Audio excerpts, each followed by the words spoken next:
Assalamualaikum warahmatullahi wabarakatuh. Halo semua, jumpa lagi dengan Investor Happy. Oke, kesempatan kali ini kita akan bahas ya salah satu emiten yang cukup menarik ya. Secara fundamental emiten ini juga pertumbuhannya cukup oke ya, kita bandingkan secara year-to-year-nya. Oke, sebelum pembahasan utama seperti biasa ya, kita disclaimer dulu bahwa di sini hanya sebatas berbagi informasi, bukan ajakan untuk beli ataupun jual di emiten yang terkait di video ini.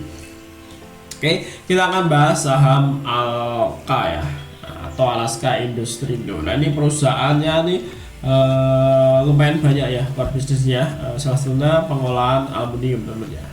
Nah, kita akan lihat dulu untuk company profilnya biar kita tahu ini perusahaannya seperti apa. Nah, ada core tiga bisnis ya. Di sini ada manufaktur, trading ya, jual beli, terus kilang minyak ya. Nah, ini core bisnisnya.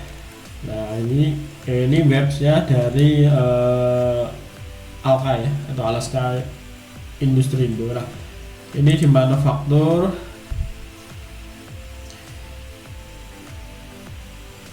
Ini ya manufaktur, dia pengolahan, ada solar panel juga, terus ada furniture, ada box ya, terus ada body LRT ya, bikin juga, terus dia juga welding juga ya, main trend window dan banyak ya kondisinya. Ini teman cek aja ya di aialaska.co.id ininya ya, web company profile ya. Nah, ini kita sudah kenal ya, perusahaannya ini bergerak di bidang pengolahan aluminium ya salah satunya. Nah, kita akan lihat untuk shareholdernya. Kalau shareholdernya ini pengendalinya Gesit Perkasa ya. Ini 77%, berikutnya ada Gesit Alumas ini 16%, masyarakat 7%. Jadi secara shareholder sangat menarik ya. Kenapa masyarakatnya tipis banget ya, 7% teman-teman. Masyarakatnya 7%. Jadi kalau gerakin ke arah pun sangat mudah ya teman-teman ini untuk emiten ini ya. Terus untuk jumlah pegang saham ini saya masih lumayan nambah ya. Kemarin sempat turun, setelah itu nambah ya. Februari turun nambah. Tapi ini masih kecil teman ya, cuma 1.500 orangnya, dan harganya masih nanti kita lihat ya potensinya. Oke, kita akan lihat dulu untuk seasonality-nya. Nah, seasonality itu di April 80% ya, probabilitas naik. Nah, ini pas masuk di April, semoga naik juga ya nanti kelasnya April 80% ya, semoga seperti itu. Nah, ini yang tertinggi di April, yang paling kedua di Oktober ya teman ya. Nah, itu yang paling bagus tuh di RNC itu ya, di bulan April dan Oktober ya. Kita lihat selama setahun ini ya. Nah, seasonality-nya menunjukkan seperti itu. Terus kita akan lihat laporan keuangan. Nah, ini sudah per kuartal keempatnya atau tahunannya. Nah, kita lihat ya, secara aset ini ada kenaikan ya teman-teman, dari 499 miliar naik ke 638 ya. Ini secara asetnya naiknya segitu. Jadi ada kenaikan teman, dari segi asetnya ada sekitar 39 ya, 139 ya, miliar kenaikan dari segi asetnya. Terus untuk liabilitasnya ini naik juga ya, dari sebelumnya 370 naik ke 455. Ini kalau kita bandingkan ke liabilitas cukup tinggi ya. Liabilitasnya itu mah yang paling banyak di sisi ini ya, jangka pendeknya banyak ya. Ini yang tertinggi naik itu di utang usaha ya, pihak ketiga ini yang paling tinggi signifikan. Terus ada beban akrual ya. Nah, untuk sisi ekuitas emiten ini juga masih tumbuh ya, dari sebelumnya 128 naik ke 183 ya. Ini ada sekitar 50-an ya, 50 miliar kenaikan dari sisi ekuitasnya. Nah, untuk laba ruginya nih penting kita lihat ya. Untuk laba rugi ini ada kenaikan juga, sisi pendapatan ya, 3,4 miliar.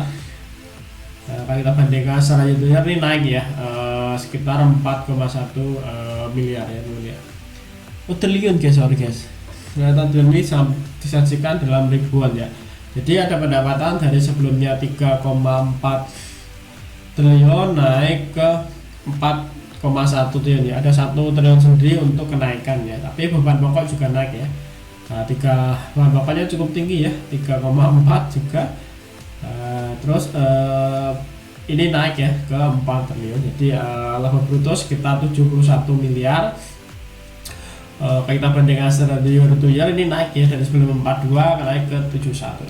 Tapi lihat ya, untuk laba bersihnya atau net profitnya sekitar 48 ya.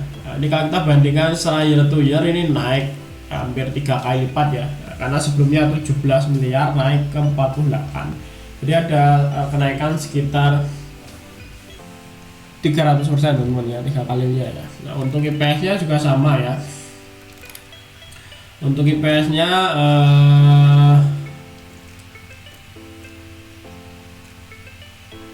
ini naik ya, sama juga naik ini bentar. Nah, IPS nya juga naik dari sebelumnya 37 naik ke 94 teman ya. Ini sisi dari IPS, artinya emang time ini secara year to year tumbuh teman ya, bahkan laba bersihnya sampai 3 kali lipatnya ya untuk kenaikan dari labanya. Nah, ini ya 17 naik ke 48 ya, jadi sekitar 300%.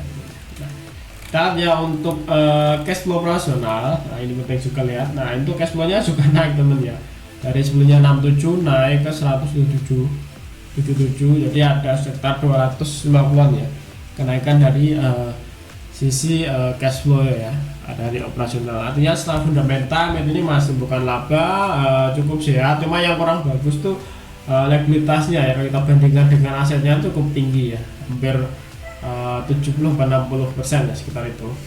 Nah, oke, kita lihat ya dari segi fundamental seperti itu.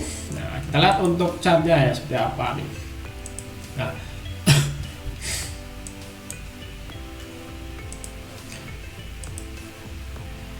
biar agak jelasan, kita lihat chartnya seperti ini teman ya, seperti ini, dan ini sebenarnya banyak gap ya di arah sini.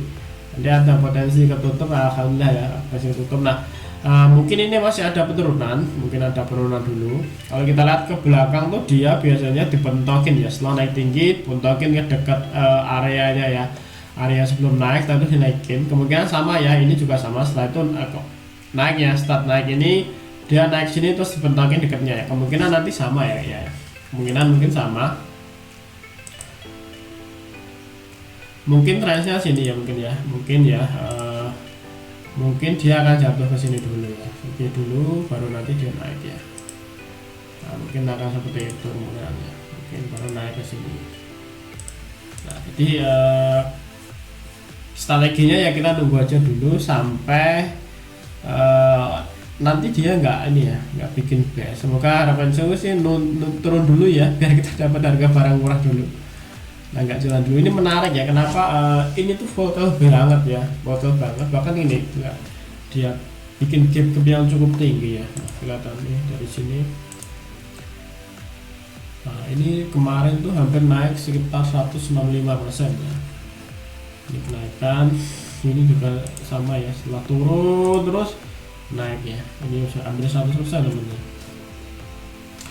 Nah, ini sama, ini pernah naik sini, setelah itu ambiar ya, pernah naik tinggi, ambiar mendekati area sebelumnya naik ya, setelah itu naik lagi seperti itu. Semoga nanti dia juga ya sama ya, mendekati area sini terus baru naik mantul ya. Nggak apa-apa ya, tunggu dulu. Semoga seperti itu teman ya. Strateginya kalau saya akan menunggu dulu sampai ada sinyal beli ya, sesuai kriteria saya akan masuk ya. Ataupun kalau teman nggak tahan mau nyicil ya silakan ya. Cuma sekali lagi ya, tak disclaimer, saya bukan ajakan untuk beli di emiten ini ya teman ya. Ini sifatnya bagi informasi aja. Tapi kalau kita lihat ke belakang secara historical ya, pergerakan harganya itu menarik ya. Dia cukup volatile-nya, dia gue suka volatile.